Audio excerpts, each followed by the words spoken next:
देखील नाही जे माझ्या राजानं घडवून दाखवलं. 750 वर्ष पारतंत्र्याचा आमदार होता याच महाराष्ट्राच्या मातीमध्ये. 5 सुलतानी सत्ता फया फया नाचत होता याच महाराष्ट्राच्या मातीमध्ये. आणि तो पारतंत्र्याचा आमदार 750 वर्षाचा छत्रपती शिवाजी महाराजांनी केवळ 30 वर्षात संपवलाय. केवळ 30 वर्षात. हे विलक्षण आणि अद्भुत कार्य माझ्या पोरांना सांगण्याची गरज आहे.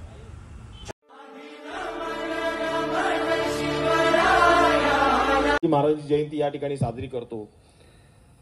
छत्रपती शिवाजी महाराजांचा विचार हा तळाघरात पोहोचवण्यासाठी जी सुरुवात झाली ती 19 फेब्रुवारी शिवजयंती साजरी करण्याचा पहिला आंदोलन किंवा पहिला जो काही लढा उभारला तो संभाजी ब्रिगेडने लढा उभारला.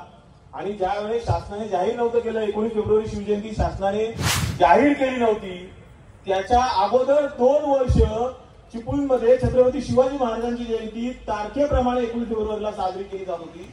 हे संभाजी ब्रिगेडने काम केलेलं आहे. आज 22 वर्ष झाली. आज या ठिकाणी सत्कार झाला. धन्यवाद तुमच्या कोशिश फाउंडेशन तर्फे.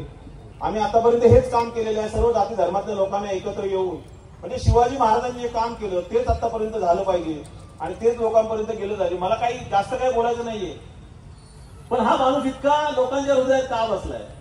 400 वर्ष व्हायला आली तरी शिवाजी महाराज इतका हृदयामध्ये बसण्यामागचं कारण आहे कारण त्यांनी जे काही म्हणजे त्यांचा हा इतका पोलादी पुरुष असलेला म्हणजे पोलादी छाती असलेला छत्रपती शिवाजी महाराज आपले असतील तर त्यांच्या आतमध्ये असं कुठलं ममतेचं हृदय होतं की त्यासाठी ही संपूर्ण जनता स्वतःच आहुती देण्यासाठी तयार झाली. म्हणजे इतका तो म्हणजे शिवाजी महाराजांचं कर्तृत्व होतं आणि त्याचं व्यक्तिमत्व होतं.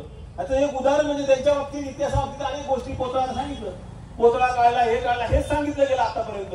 पण शिवाजी महाराजांनी अनेक गोष्टी अशा केल्या की समाजापर्यंत पोहोचल्याच नाही. आजही अजून पोहोचल्या नाही. आजही ज्या वेळेस शिवाजी महाराजांची मोहीम सांगून 2-3 लाख पोरांना वेड्यासारखं त्या गडावरती फिरवून त्यांच्यामध्ये हिंदू मुस्लिमचा द्वेष पसरवण्याचा कार्यक्रम आजही होतो आणि त्या तरुण पिढीतले 2 लाख तरुण असतील तर त्या जाऊन तिथे उपस्थित राहतात. याचा अर्थ आपण कुठेतरी कमी पडतोय. विचारांची तलवार आपली कुठेतरी ज्ञान झालेली आहे ती पुन्हा एकदा आपल्याला पाजवावी लागेल आणि या पूर्ण महाराष्ट्रामध्ये पुन्हा एकदा संभाजी ब्रिगेडांच्या विचारांची धार आपल्याला सर्वांपर्यंत पोहोचवावी लागेल एवढं लक्षात ठेवा. आणि म्हणून शिवाजी महाराज का लक्षात ठेवलं पाहिजे तर शिवाजी महाराजांचं कार्य तेवढं नव्हतं. यादवाड नावाच्या प्रांतावरती शिवाजी महाराजांनी हल्ला केला होता. जिंकल्यावरती ते एका स्त्रीचं होतं. ती विधवा स्त्री होती. त्या विधवा स्त्रीला एक मुलगा होता. लहान मुलगा होता. शिवाजी महाराजांनी ते राज्य त्या विधवा स्त्रीला पुन्हा परत दिलं. त्याच्या लहान मुलाला स्वतःच्या मांडीवर बसवलं आणि त्याला साखर भात खाऊ घातला. हे चित्र महाराष्ट्रामध्ये आणि त्या स्त्रीने पहिल्यांदा पाहिलं. आणि त्या यादवाडच्या स्त्रीने स्वतःच्या वेशीवरती म्हणजे यादवाडच्या वेशीवर आजही तुम्ही गेलात तरी एकमेव शिवाजी महाराजांचं शिल्प आहे जे तिने कोरून ठेवलेलं आहे. त्या स्त्रीने कोरून ठेवलेलं आहे ज्यात शिवाजी महाराज त्या मांडीवर घेऊन त्या मुलाला साखरभात बनवतात. हेच शिवाजी महाराजांचं कार्य, हीच ममता. आणि म्हणूनच 400 वर्षानंतर शिवाजी महाराज पूजले जातात. हे गरजेचं आहे. म्हणून आज मला फोन आले म्हणजे आता आपल्याकडे शिवाजी महाराजांचा मोठा पुतळा शिवाजी महाराजांचा आले. अनेक स्मारक आपण त्यासाठी प्रयत्न करत होतो. तुम्हाला माहिती झाली सांगतो जी स्मारक आता बांधलेले गेलेलं आहे ते संभाजी ब्रिगेड आणि मराठा सेवा संघाला पहिल्यांदा मिळालेली ती जागा आहे. महानगर परिषद म्हणजे नगर परिषदेने ती आम्हाला त्यावेळेस दिली होती. त्याच्यानंतर काही काळांतराने बरंच राजकारण झालं ती जागा गेली पण तिथे स्मारक झालं.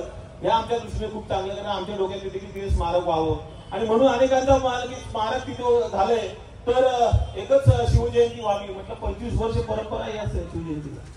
सर्व जाती धर्मातील लोक इथे एकत्र येतात. शिवरायांची नीती शिवरायांचे गुण गातात आणि ते सर्व एकत्रच राहतात. आणि आपण हा संविधानाचा लढा डॉक्टर बाबासाहेब आंबेडकरांच्या पुतळ्याखाली त्यांच्या संविधानाच्या खाली आपण सर्वांनी मिळून हा लढा बाबासाहेब शिवाजी महाराजांचा लढा बाबासाहेबांनी आपल्या संविधानात आणला आणि संविधानाचा हा लढा ही संविधान टिकवण्याची क्षमता त्या आपल्या विचारांमध्ये आणि ह्याच विचार मंचावर आहे आणि ह्याच विचार मंचात या लक्षात.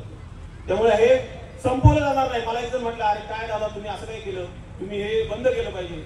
अरे म्हटलं ज्यावेळेस तुम्ही कोण नव्हता तेव्हापासून शिवजयंती चालू आहे हे बंद करायचं कसं चालेल. हे सर्वसामान्यांचं बहुजनांचं हे आहे विचारपीठ आहे हे बंद होणार नाही. आता कसं झालंय बरेचसे तिथे चालू आहे आपल्याला त्याच्याशी काही गेलं तर शिवजयंती घराघरात साजरी झाली पाहिजे हे आमचं म्हणणं आहे. पण तो खरे शिवाजी लोकांपर्यंत गेले पाहिजेत याच भूमिकेतून हे सगळं करतोय. तुमच्या सर्वांचा जो काय आम्हाला आता इथं सत्कार केला आमचा म्हणजे उत्साह असा वाढला आणि खरोखर अनेक मित्रमंडळी आहेत जुनी, म्हणजे आमचे प्राचार्य दत्तप्रसाद चव्हाण देखील या ठिकाणी आलेले आहेत, मला ते आमचे गणेश धुरी आहेत. ही सुरुवातीची मंडळी आहे. ज्यावेळेस आम्ही शिर्डीमध्ये पहिली शाखा काढली 1996 साली, त्यावेळेची सध्या 98 साली, त्या काळची ही सगळी मंडळी आजही आमच्या बरोबर आहेत.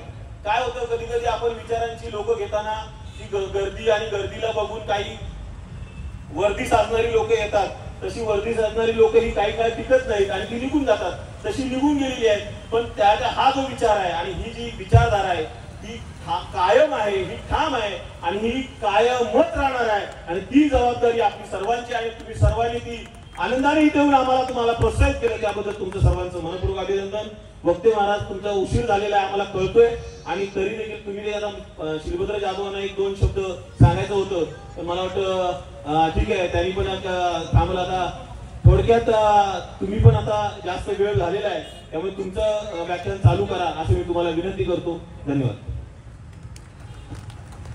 संभाजी ब्रिगेड जिल्हा रत्नागिरी आयोजित सार्वजनिक शिवजयंती 2025 सालची 395वी शिवजयंती, त्या जयंतीच्या निमित्तानं आज आपल्या समोर मला येता आलं. माझ्यासारख्या तरुणाला तुमच्या पुढे व्यक्त होण्याची संधी मला संभाजी ब्रिगेडने दिली, त्याबद्दल मी सर्वात प्रथम संभाजी ब्रिगेडचा मनपूर्वक आभार मानतो. माझी सकाळची तारीख पुण्याला होती, लोणी काळभोरला होती, त्यामुळे मला इथपर्यंत येण्यापर्यंत मला उशीर झाला. माझे गुरुवारी असं म्हणतात की माणसाने एक वेळ कोणताही भ्रष्टाचार केला तरी चालेल, पण माणसाने वेळेचा भ्रष्टाचार कधी करू नये. खाल्लेलं सगळं काही परत देता येतं भ्रष्टाचारातलं, पण साहेब दुसऱ्याचा खाल्लेला वेळ कधी माघारी देता येत नाही. हे पाप माझ्याकडून घडलंय, त्याबद्दल मी सर्वांची मनपूर्वक हात जोडून माफी मागतो. मला समजून घ्या, माझ्यासारख्या तरुणाला थोडासा उशीर झाला आपल्यापर्यंत पोहोचण्यासाठी. एक शेतकरी होता, त्याच्याकडे 10 एकर शेत होतं आणि तो आपल्या शेतामध्ये नांगरणी करून त्या शेतामध्ये त्याने बांबूची पेरणी केली. आणि बांबूची पेरणी केल्यानंतर एक वर्ष झालं तो शेतामध्ये गेला. शेतामध्ये बघितलं, शेतामध्ये वरती असं काहीच उगवून आलेलं दिसलं नाही. तो निराश होऊन पाठीमागे घरी गेला. परत पुढच्या 6 महिन्यांनी आला, परत पुढच्या 6 महिन्यांनी यायला लागला. 2-3 वर्ष अशीच निघून गेली, पण शेताच्या वरती बांबूचा असा कोंब देखील वरती उगवून आलेला त्याला दिसला नाही. शेवटी कंटाळला आणि म्हणाला 3 वर्ष झालं, 4 वर्ष झालं मी शेतामध्ये बांबूची रोपं पेरली, पण वरती उगवून येताना काहीच दिसत नाही, या शेताचा काहीच उपयोग नाही. आणि त्याने त्या भावनेच्या भरामध्ये शेत विकून टाकलं. आणि शेत विकून टाकल्यानंतर 5व्या वर्षी असाच फेरफटका मारण्यासाठी तो शेतामध्ये गेला. आणि शेतामध्ये गेल्यानंतर त्याला दिसून आलं, तो जवळ गेला आणि जवळ गेल्यानंतर त्याला दिसून आलं त्या शेताच्या त्या मातीच्या पोटातून असा एक बांबूचा कोंब वर उगून आला होता. तो जवळ गेला, अजून बघायला लागला, 1 नाही 2 नाही असे कित्येक बांबूचे कोंब जमिनीच्या वर उगून येताना त्याला दिसले. त्याने विचार केला, फक्त 1 वर्ष थांबलो असतो, गेले 4 वर्ष थांबलोय, फक्त 5वं वर्ष मी थांबलो असतो, हे मैल पसरलेलं बांबूचं वन माझा झालं असतं. गेली 4 वर्ष झालं बांबूचा एक कोंब देखील जमिनीच्या वर नाही, पण गेली 4 वर्ष झालं बांबूची मुळं याच जमिनीच्या खाली मैल दूर पसरलेली. हीच बांबूची मुळं गेली 27 वर्ष झालं संभाजी ब्रिगेडच्या नावानं याच महाराष्ट्राच्या मातीमध्ये मैल पसरलेले हे बांबूचं वन आणि ते बांबूचं झाड तुमचं माझं आहे. तो शिवाजी महाराजांचा विचार आणि शिवाजी महाराजांचा नवी दिशा घेऊन तुमच्या माझ्या पुढे आज खऱ्या अर्थाने गेली 27 वर्ष झालं प्रवीण दादांच्या माध्यमातून काम करतंय. ही सगळ्यात मोठी अभिमानाची गोष्ट आहे. सर्वप्रथम तुमचं कौतुक झालं पाहिजे. सर्वात प्रथम तर तुमच्यासाठी टाळ्या होऊ द्या, तुमच्यासाठी टाळ्या होऊ द्या, ही सगळ्यात महत्वाची गोष्ट आहे. गेली 395 वर्ष झालं, साहेबांनी सांगितलं 395 वर्ष झालं, तरी देखील आमच्या काळजात छत्रपती शिवाजी महाराज जिवंत आहेत. याच्या पाठीमागचं कारण मी सांगतो, कारण छत्रपती शिवाजी महाराजांनी सांगितलं, उगवत्या सूर्याचा रंग भगवाय, आम्ही हिंदू म्हणत नाही त्याला. उगवत्या सूर्याचा रंग भगवाय, आम्ही हिंदू म्हणत नाही त्याला. अतंग सागराचा रंग निळाय, आम्ही बौद्ध समजत नाही त्याला निसर्गाचा रंग हिरवा आहे. आम्ही मुस्लिम म्हणत नाही त्याला निसर्ग भेद करत नाही. मग तुम्ही आम्ही भेद करणारे कोण आहोत? हा जातीभेद कधी छत्रपती शिवाजी महाराजांनी केला नाही. 18 पगड जातीची माणसं, 12 बलुतेदार आणि 18 पगड जातीची माणसं सोबत घेतली या माणसाला आणि शून्यातून विश्व निर्माण करण्याचं स्वप्न आपल्या आईसाठी, आपल्या बापासाठी त्या माणसानं रयतेच्या नावाच्या स्वराज्यामध्ये आपलं स्वप्न महासाहेबांच्या डोळ्यामध्ये उतरवलं. ही सगळ्यात महत्वाची गोष्ट आहे. ही धर्मनिरपेक्षता आहे माझ्या राजाच्या काळातली. ही धर्मनिरपेक्षता माझ्या स्वराज्यातले. म्हणून आज 995 वर्ष झालं, 395 वर्ष झालं तरी देखील हा माझा राजा सगळ्यांच्या काळजावरती राज्य करतोय. ही माझ्यासाठी, तुमच्या माझ्यासाठी सगळ्यात महत्वाची गोष्ट आहे. 395 वर्ष झाल्यानंतर आम्ही आज देखील छत्रपती शिवाजी महाराजांची जयंती साजरी करतो. आम्ही छत्रपती शिवाजी महाराजांना युगप्रवर्तक म्हणतो. युगप्रवर्तक या शब्दाचा अर्थ काय आहे? जो युगाचं परिवर्तन करतो. परिवर्तन जे चांगलं परिवर्तन आहे ते परिवर्तन. आम्ही छत्रपती शिवाजी महाराजांना युगप्रवर्तक म्हणतो, युगप्रवर्तक मानतो का? याच्या पाठीमागचं कारण एकच की या युगांमधून एखादा असा महापुरुष जन्माला येतो की जो या युगावरती आपला ठसा उमटवून जातो. हे माझ्या राजानं काम केलंय. ही जगाच्या इतिहासामध्ये असं अद्भुत आणि विलक्षण कधी घडलं नाही जे माझ्या राजानं करून दाखवलं. महाराजांचा विचार केला, महाराजांच्या आयुष्याचा विचार करा. आज माझं वय 25 वर्ष आहे. माझं 25 वर्ष तर माझं शिक्षणातच निघून गेलं. महाराजांचं आयुष्य फक्त 50 वर्षांचं. 1630 चा जन्म आहे आणि 1680 चा महाराजांचा मृत्यू आहे. फक्त 50 वर्षांचं आयुष्य आहे. महाराजांची पहिली 10 वर्ष बालपणात गेली, पुढची 10 वर्ष रणांगणात घोड्यावरती बसून युद्ध खेळण्यात गेली, उरली फक्त 30 वर्ष. या 30 वर्षाच्या कार्यकाळामध्ये या राजानं जे काही केलं त्या 30 वर्षाच्या कार्यकर्तृत्वावर हा माणूस युगपुरुष झाला. सगळ्यात महत्वाची गोष्ट, जगाच्या इतिहासामध्ये असं अद्भुत आणि विलक्षण कधी घडलं नाही आणि कोणी घडवलं देखील नाही जे माझ्या राजानं घडवून दाखवलं. 750 वर्ष पारतंत्र्याचा आमदार होता याच महाराष्ट्राच्या मातीमध्ये. 5 सुलतानी सत्ता फया नाचत होता याच महाराष्ट्राच्या मातीमध्ये आणि तो पारतंत्र्याचा आमदार 750 वर्षाचा छत्रपती शिवाजी महाराजांनी केवळ 30 वर्षात संपवलाय. केवळ 30 वर्षात. हे विलक्षण आणि अद्भुत कार्य माझ्या पोरांना सांगण्याची गरज आहे. छत्रपती शिवाजी महाराजांनी अफजल खानाचा घोटाळा बाहेर काढला, ठीक आहे. शाहिस्ती खानाची बोटे कापली, ठीक आहे. ढाल तलवार कापाकापी एवढाच इतिहास आजपर्यंत आमच्या तरुण पोरांना माहिती आहे. पण याच्या पाठीमागची महाराजांची विलक्षणाची बुद्धिमत्ता आम्हाला कधी सांगितली गेली नाही. याची आमची सगळ्यात मोठी अशी अडचण झाली. महाराजांनी शून्यातून विश्व निर्माण करण्याचं स्वप्न बघितलं आणि स्वराज्य निर्माण करायला निघाले आणि करायला निघाल्यानंतर महाराजांना लक्षात आलं याच महाराष्ट्राच्या मातीवरती परकीय चालून येत आहेत, परकीय येत आहेत, आक्रमण करतायत, लुटून नेत आहेत, सगळं उद्ध्वस्त करतायत, सगळं पारतंत्र्याच्या वरवंट्याखाली अख्खा हिंदुस्थान भरडून टाकतायत माझा. मग काय करावं लागेल? मग इथले लोक प्रतिकार का करत नाही? इथली जनता पेटून का उठत नाही? का का का का लोक शांत बसताय? विचार केला, शोध घेतलं, का का का घडतंय असं? हजारो वर्षाच्या स्वातंत्र्याच्या अधीन आहे देश माझा आणि तो पारतंत्र्यात जातोय. कशामुळं? इथले लोक विरोध का करत नाही? आणि मग महाराजांनी शोध घेतला, हे घडतंय का असं? परकीय येत आहेत कुठून? परकीय समुद्रावर नाही येत आहेत. समुद्रावर नाही येत आहेत, नंगा नाच करतायत आणि परत समुद्रात पळून जात आहेत. मग आम्ही का नाही जात त्यांच्या पाठीमाग? आम्ही त्यांचा पाठला का करत नाही? नाही, आमचं धर्मशास्त्र आम्हाला त्याच्यामध्ये अडकवून ठेवतं. ही सगळ्यात चुकीची गोष्ट आहे. आमचं धर्मशास्त्र आम्हाला असं सांगतं की समुद्रात 5 मैलांपेक्षा पुढे जायचं नाही, अजिबात जायचं नाही. हे आम्हाला धर्मबंदी आहे. मग दुश्मन 5 मैलाच्या अगदी इंचभर पुढे उभा राहतो आणि तिथून आम्हाला वाकडं टाकवतो या म्हणून. यार नाही जाऊ शकत. मग काय करायला हवं? महाराजांनी आंदोलन केलं. 720 किलोमीटर लांबीचा किनारपट्टीचा समुद्र किनारा लाभला याच माझ्या भारत देशाला. मग तिथं महाराजांनी आंदोलन केलं का? नाही. महाराजांनी मोर्चा काढला का? नाही. मग काय केलं महाराजांनी? महाराजांनी स्वतःच आरमार उभा केलं. सम्राट चंद्रगुप्त मौर्यानंतर स्वतःचा आरमार उभा करणारा पहिला राजा म्हणून आम्हाला छत्रपती शिवाजी महाराजांची नोंद घ्यावी लागते. सगळ्यात महत्वाची गोष्ट आहे, स्वतःचा आरमार उभा केला माझ्या राजानं. जे इतर कोणालाही जमलं नाही, जे साधलं नाही, ते माझ्या राजानं करून दाखवलं. ही सगळ्यात महत्वाची गोष्ट. आणि बघता बघता दुसरीकडून अफगाणिस्तानातून अफगाण यायचे, अरब यायचे, कोकणात उतरायचे, कोकणातल्या बायका पळवायचे, भर दिवसा त्यांची आबरू लुटायचे. खुलेआम कत्तली रंगायच्या, अख्खा समुद्र रक्तानं नहाळून टाकायचे, साड्या इकडं तिकडं फिरायच्या नुसत्या. हा हल्ला कल्लोळ माजवला त्या परकीय सत्तांनी, त्या अफगाणिस्तानाने. आणि बघता बघता छत्रपती शिवाजी महाराजांना ही गोष्ट कळाली आणि महाराजांनी आदेश दिला.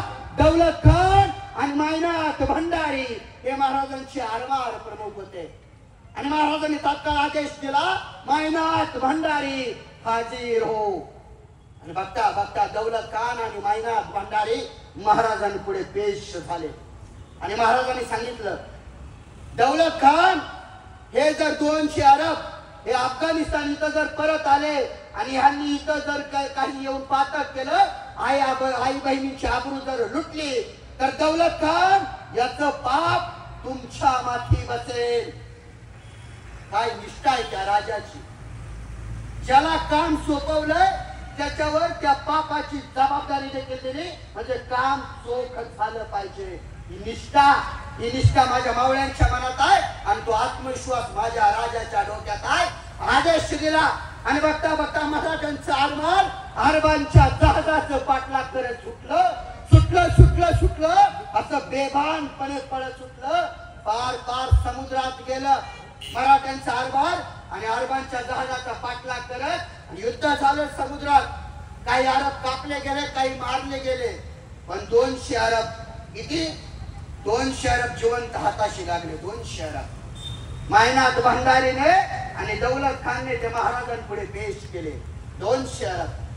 आणि त्या 200 अरबांना राजांनी पाहिलं, हेच 200 अरब आमच्याच मातीतून आमचीच माती करताय आणि संतापले राजे, या 200 अरबांना आमच्या साताऱ्याच्या जवळ तो वासोट्याचा किल्ला आहे, तिथं न्या आणि फक्त एकच काम करा. काय काम करा? त्या 200 अरबांना इतकं मारा की फक्त मेली नाही पाहिजे, इतकं मारा. आणि महिनाभर झालं मराठे मारत होते. महिनाभर मारत होते. ते एकाच महिन्यात एवढे 200 अरब सुचले होते की ते एकमेकांनाच ओळखत नव्हते. वैर तो आमच्यातलाच का? तो विचारायचा आहे मी तुझ्यातलाच, मग तो विचारायचा तो आमच्यातलाच का? वैर मी तुझ्यातलाच. महिनाभर मारत होते. ते महिन्यात एकमेकांना ओळखेना गेले आणि महिनाभर मारल्यानंतर महाराजांनी आदेश दिला, आता त्या 200 अरबांना तिथून बाहेर काढा, द्या त्यांच्या जहाजावर बसवून आणि द्या त्यांच्या देशात पाठवून.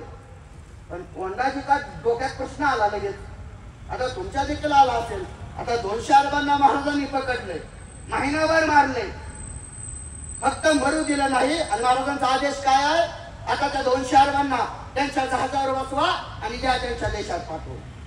मग कोंडाजी प्रश्न विचारतोय, महाराज सोडायचंच होतं तर धरलंय कशाला? सोडायचंच आहे तर धरलंय कशाला? महाराज म्हणाले जाऊ दे रे, पण महाराज सांगा ना, सोडायचंच होतं तर धरलंय कशाला? महाराज म्हणाले जाऊ दे, मी तुला सांगतो. आणि मग त्या 200 अरबांना सोडून दिलं. आणि मग महाराजांचं आज्ञाप्रमाण तिथून सुरू होतं. आणि महाराजांनी त्या कोंडाजीला सांगितलं, कोंडाजी आता हेच 200 अरब त्यांच्या देशात जातील, त्यांच्या प्रांतात पोहोचतील, त्यांच्या जिल्ह्यात जातील, त्यांच्या तालुक्यात जातील, तालुक्यातून गावात जातील, गावातून त्यांच्या घरापुढे जातील, घराचं दार ठोठावतील, त्यांच्या बायका दार उघडतील, दारात त्यांना पाहतील आणि म्हणतील आमचे धनी घरी नाही, नंतर या. कोंडाजी ह्यांच्या बायका यांना कधी ओळखायच्या नाही, ह्यांच्या बायका देखील ओळखायच्या नाही. आणि परत जर कोणी माझ्या महाराष्ट्राकडे चाल करायला निघाला, काय परत जर कोणी माझ्या महाराष्ट्राकडे चाल करायला निघाला, तर सगळ्यात आधी हा त्याला आडवा जाईल आणि म्हणेल कुठे निघाला? तो म्हणेल महाराष्ट्राकडे नको जाऊ, लय मारते. धाप नाही परत तुम्ही माझ्या महाराष्ट्राकडे तेरत्या नजरेने बघण्याची. हे साम्राज्य माझ्या राजानं निर्माण केलं. महाराजांनी स्पष्ट सांगितलं, महाराष्ट्रात दुबळ्यांचा आणि भेकडांचा कधी जन्मच होत नाही. नीट ऐका, महाराष्ट्रात दुबळ्यांचा आणि भेकडांचा कधी जन्मच होत नाही. इथं जन्म होतो तो फक्त वाघांचा. भेटीला आलात तर गाया भेट घेऊ, दगा करायचा प्रयत्न केला तर कोतळा बाहेर काढू. विलक्षण आणि अद्भुत असं साम्राज्य, आदरयुक्त भीती, कणखर भीती माझ्या राजाने निर्माण केली.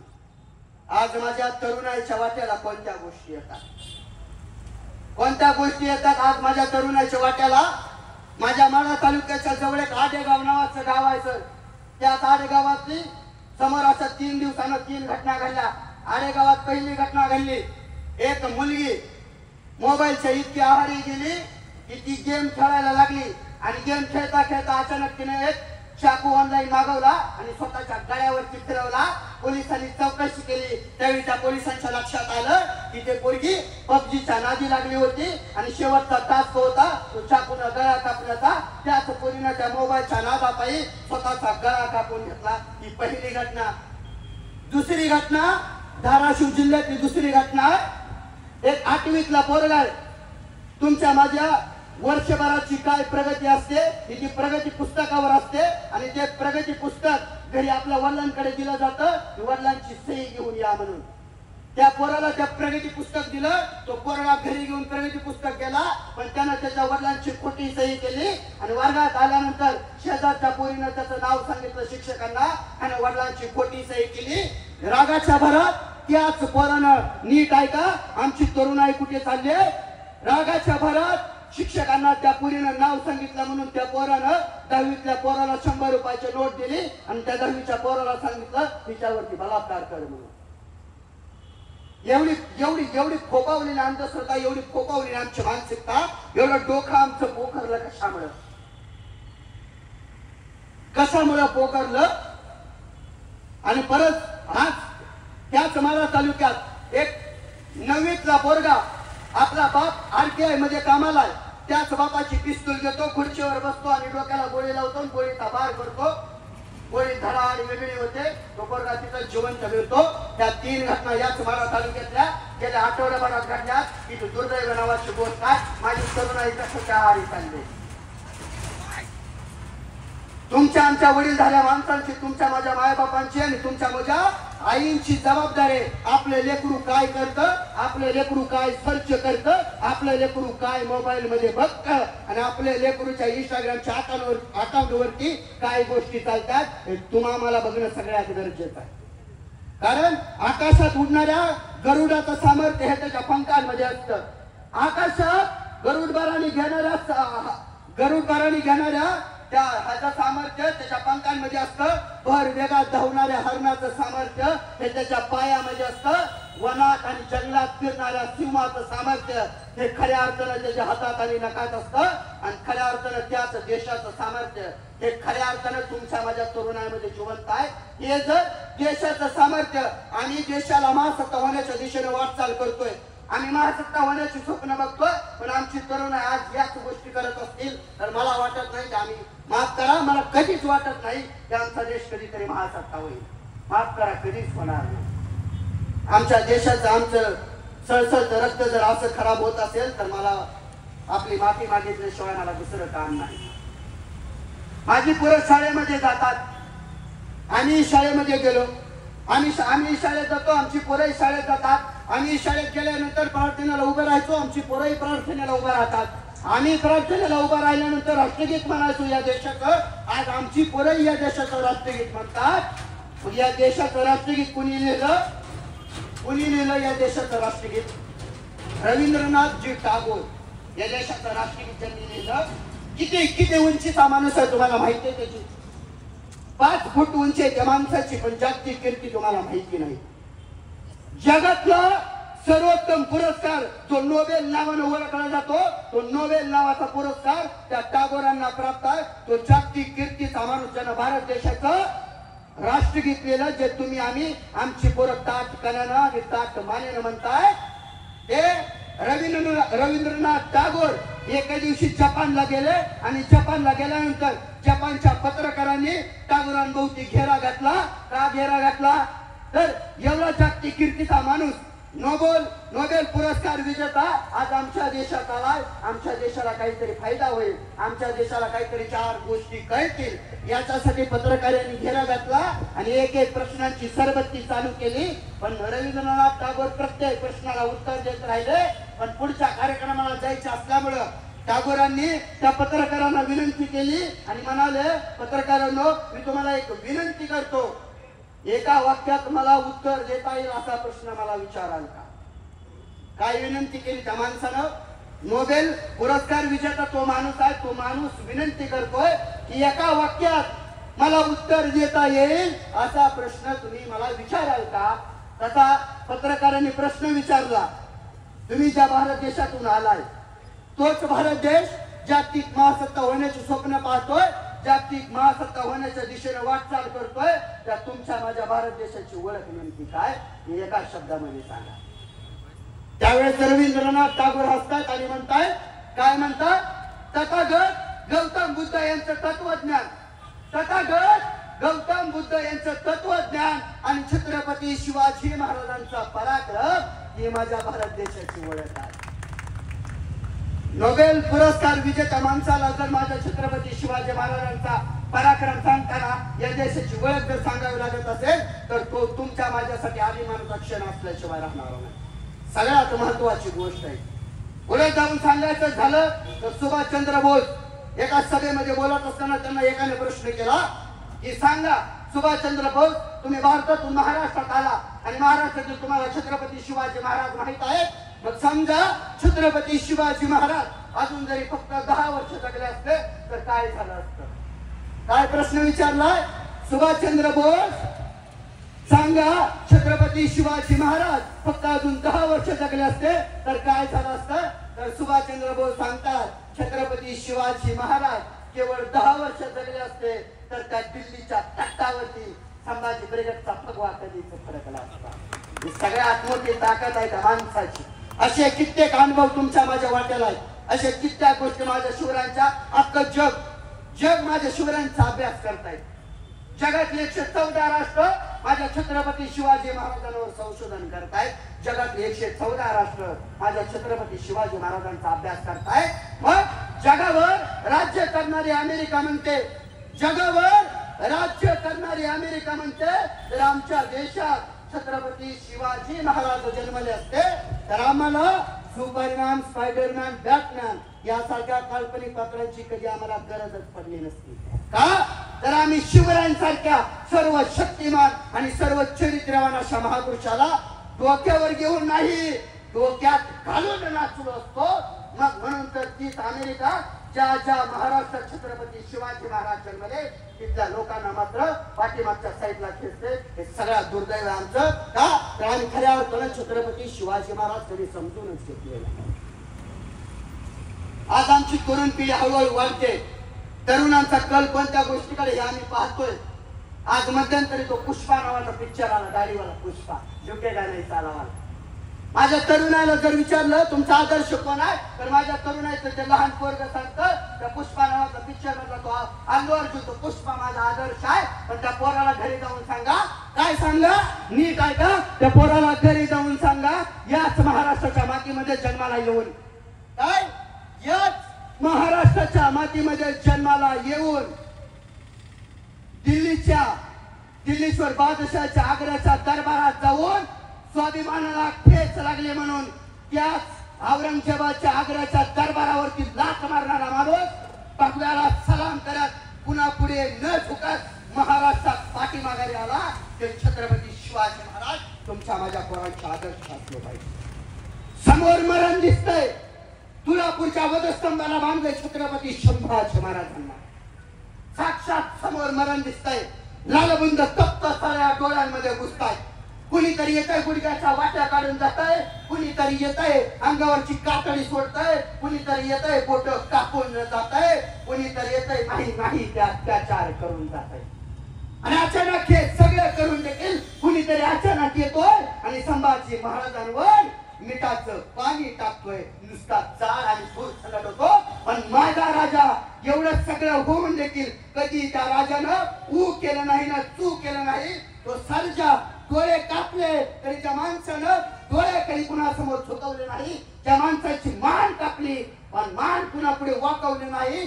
गुडघे कापले पण गुडघे कधी कुणासमोर टेकवले नाही. तो माझा सर्जा तुमच्या माझ्या तरुणाईचा, तुमच्या माझ्या प्रेरणेचा आदर्श असला पाहिजे, प्रेरणेचा स्रोत असला पाहिजे. हे माझे आदर्श असले पाहिजे. आमच्या पोरांचे आदर्श वेगळे बनवू नका. आज खऱ्या अर्थानं जर आदर्श बनवायचे असतील तर माझ्या पोरांना आता तो प्रदर्शित झालेला छावा नावाचा चित्रपट दाखवा. मला वाटतं खऱ्या अर्थानं तुमची जयंती साजरी झाल्यासारखी तिथंच होईल. तुमच्या लहान पोरांना वा आणि लहान पोरांना आपल्या संस्कार द्या. संस्कार नावाची फार महत्वाची गोष्ट आहे. त्यामुळे तर खऱ्या अर्थानं छत्रपती शिवाजी महाराज घडतायत, छत्रपती संभाजी महाराज घडतायत. एक जिजाऊ तर दुसरे देखील छत्रपती घडवू शकते, तर मग आमची आई अशा हजारो शिवाजी का तयार करू शकत नाही.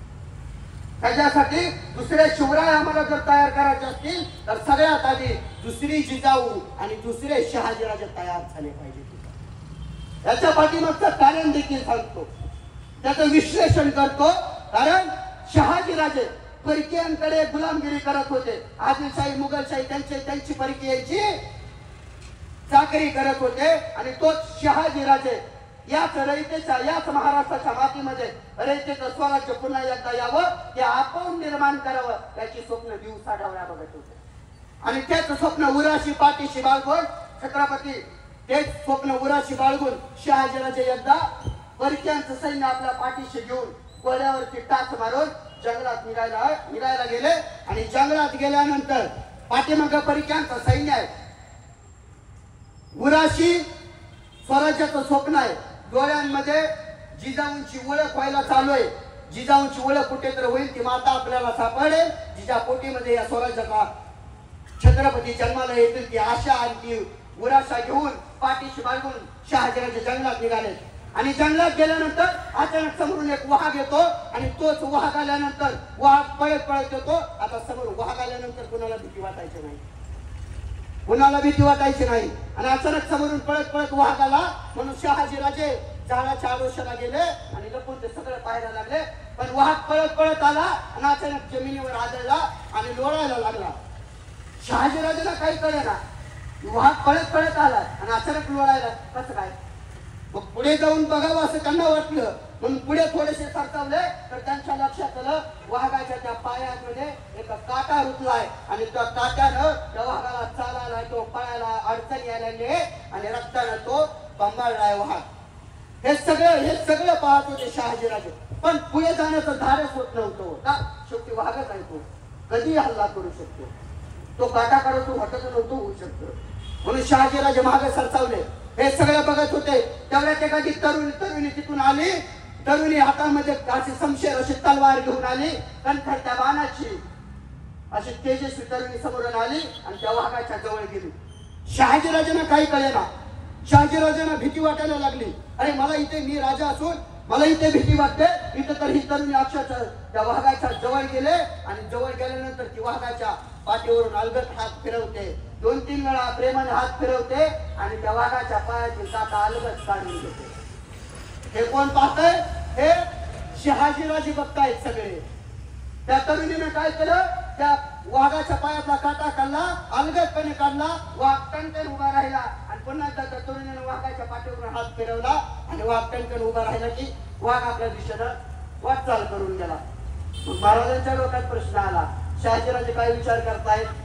एवढी जर कणकर बाणाची हातामध्ये तलवार घेऊन ती तरुणी एवढ्या भल्या मोठ्या वाघाच्या पायातला जर रुतलेला काटा काढत असेल तर त्याच तरुणीच्या पोटामध्ये जन्माला आलेलं ते पोरगा याच 5 सुलतानी सत्तांच्या छताडावर बसून तो भगवा ध्वज फडकल्याशिवाय राहणार नाही. म्हणून छत्रपती शहाजीराजांनी पुढे जाऊन महासाहेब जिजाऊंशी लग्न केलं आणि पुढे जाऊन स्वराज्याचा छावा आणि स्वराज्याचे छत्रपती जन्माला आले.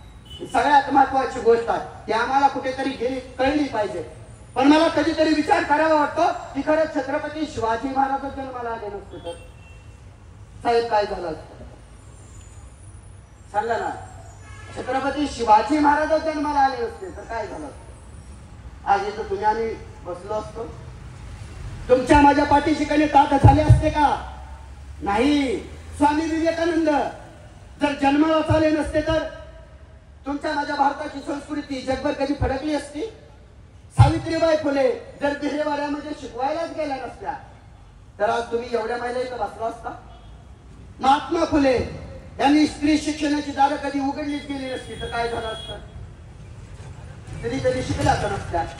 डॉक्टर बाबासाहेब आंबेडकरांनी जर गाव कोसाबाहेरच्या वस्त्यांसाठी काही काम केलं नसतं तर गाव कोसाबाहेरच्या वस्त्या कधी गावात राहिल्या असत्या?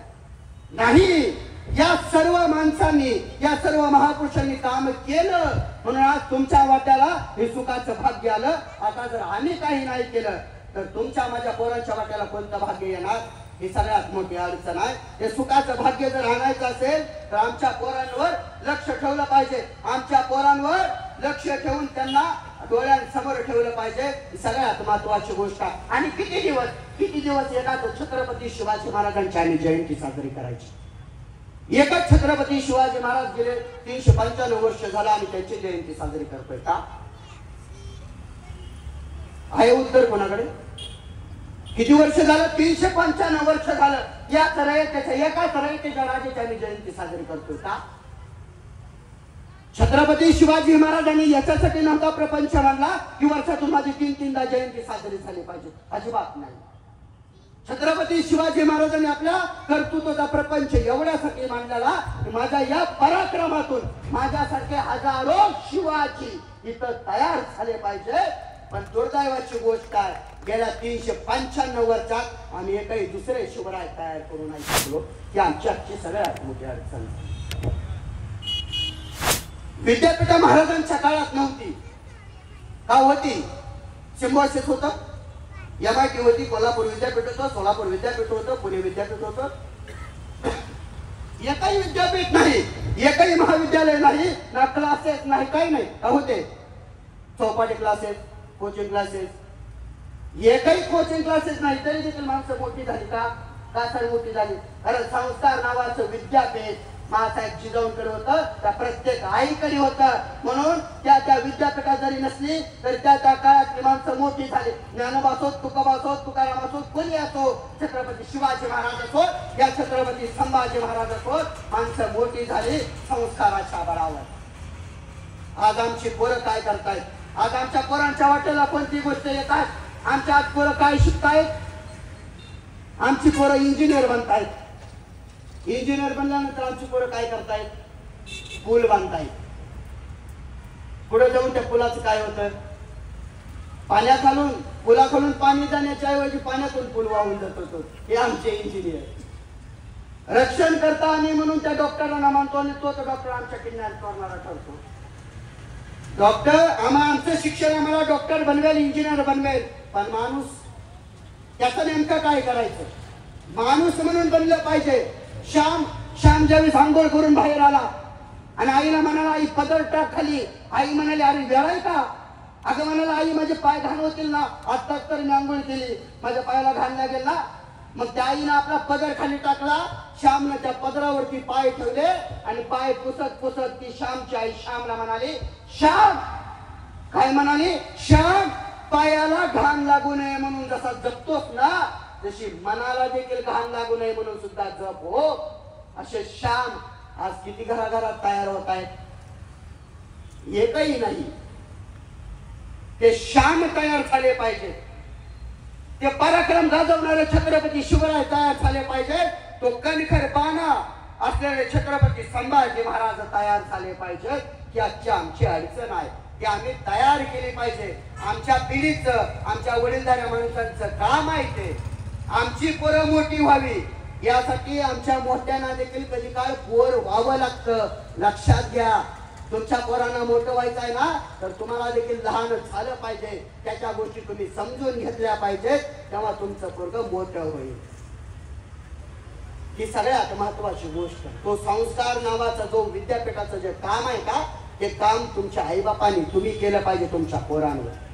ही गोष्ट आम्ही कधीतरी जाणून घेतली पाहिजे आणि ते प्रत्यक्षात जर तुम्ही आम्ही आणली तर मला वाटतं खऱ्या अर्थाने दुसरे शिवराय तयार करण्याची मला वाटत नाही की काही गरज पडेल. हेच शिवराय बाकीच्या आदर्शांसाठी इतरांसाठी प्रेरणा ठरतील. ही सगळ्यात महत्वाची गोष्ट आम्ही ती जाणून घेतली पाहिजे. अहो परक्यांना सुद्धा माझ्या राजाचा अभिमान वाटायचा. 5 सुलतानी सत्तांच्या छकारावर महाराजांनी तो भगवा ध्वज उभारला खरा, पण त्या परकीय सत्तांना देखील महाराजांचा आदर्श वाटायचा का? याचं ज्वलंत आणि जिवंत उदाहरण आहे महाराजांचं ज्यावेळी निधन झालं ना, महाराज वारले. निधन झाल्यानंतर साकी मुस्ताई खान नावाचा तो औरंगजेबाचा एक काय म्हणतात त्याला, औरंगजेबाचा तो एक शिपाई होता. तो पळत पळत औरंगजेबाकडे निघाला.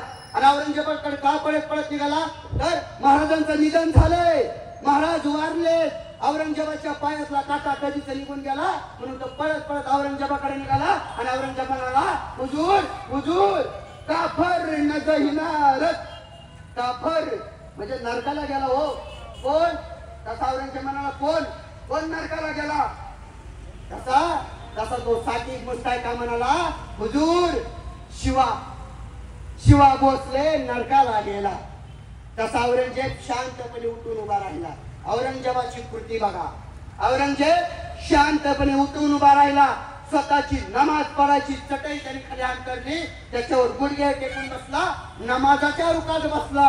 आणि नमाजाच्या रुकात बसून झाल्यावर नमाजाच्या रुकात पडू लागला. आणि नमाजाच्या रुकात पडून झाल्यावर त्याच औरंगजेबानं त्या खुदाच्या दिशेनं हात वर केले. आणि औरंगजेब म्हणाला, ए अल्लाह तेरे जन्नत के दरवाजे खुले रखना, तेरा नेक बंदा तेरे पास आ रहा है. हे परमेश्वरा तुझ्या स्वर्गाची सगळी दारे उघडी ठेव, कारण तुझा सर्वोत्तम पुत्र तुझ्याकडे येतो. हे औरंगजेबाचे उद्गार आहे. हे आम्हाला शिवचरित्र शिकवतं. हे शिवचरित्र आम्हाला संस्कार शिकवतं. मग आमच्या परत एखादे शिवराय कधीतरी उभे राहावेत, शिवराय तयार व्हावेत. आणि शिवराय असे एखाद्या रात्री 11-12 वाजता घरी यावेत आणि पलंगावरती पोहडावेत. पलंगावरती त्यांनी आपली पाठ टाकून द्यावी.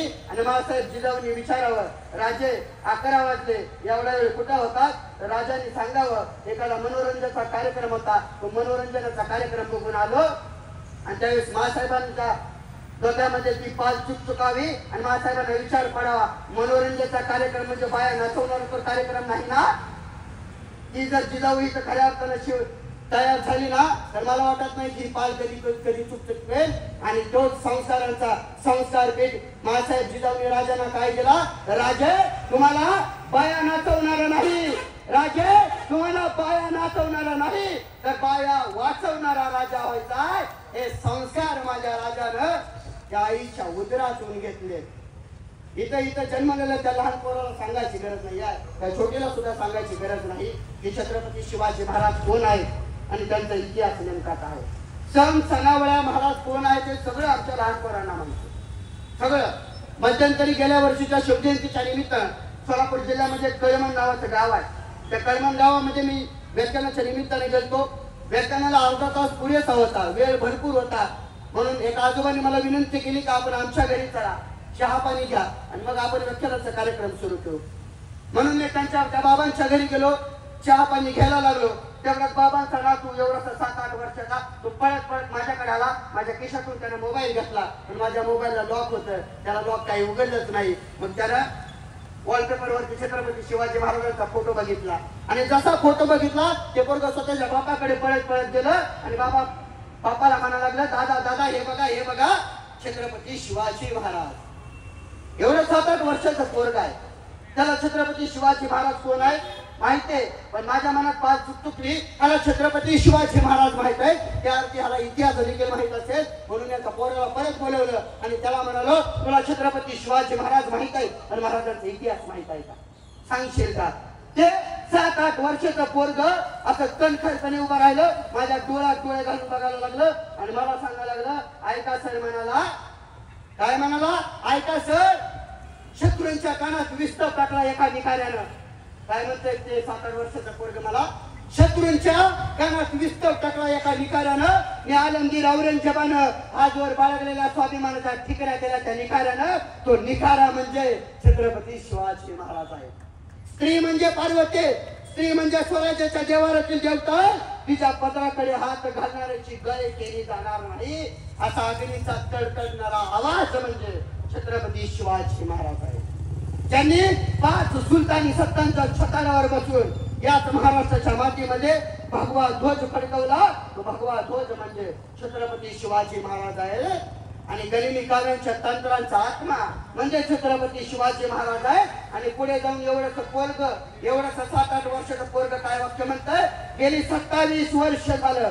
किती? गेली 27 वर्ष झालं याच दख्खनच्या मातीवर आपली हुकूमत गाजवायला आलेला तो बलाढ्य बादशाह आलमगीर औरंगजेबाला याच मातीने आपल्या उदरात दोघच जमीन दिली. ही माती म्हणजे छत्रपती शिवाजी महाराज.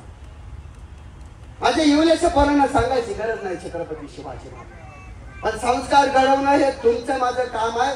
ते येणाऱ्या काळात तुम्ही संस्कार तुमच्या पोरांवरती घडवा. उद्याचे शिवराय घडल्याशिवाय राहणार नाही.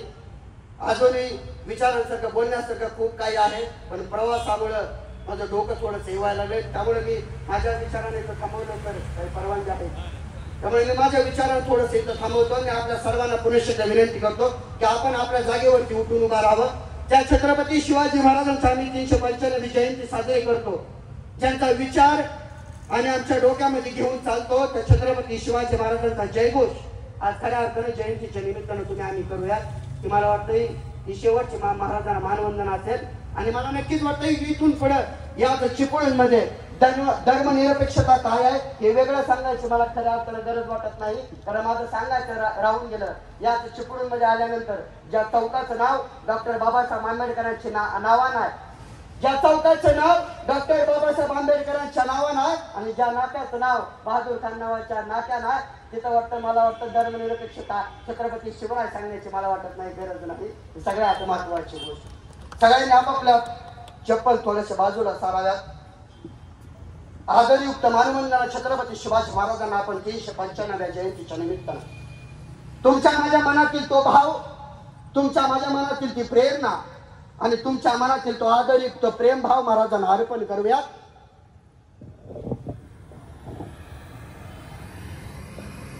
महाराज गणपती गणेशपती भूपती प्रजापती सुवर्णरत्न श्रीपती अष्टावधान जागृत अष्टप्रधान वेष्टित न्यायलंकार मंडित शस्त्रास्त्र शास्त्र पारंगत राजनीती धुरंधर प्रौढ प्रताप पुरंदर क्षत्रिय कुलावतंस सिंहासनाधीश्वर महाराजाधिराज छत्रपती शिवाजी महाराज की स्वराज्वलंत तेजस महापराक्रमी सर्जा शिवपुत्र छत्रपती संभाजी महाराज की ओम नमो पार्वती पतय हर हर महादेव. मर्यादा पुरुषोत्तम प्रभु श्री रामचंद्र के जय.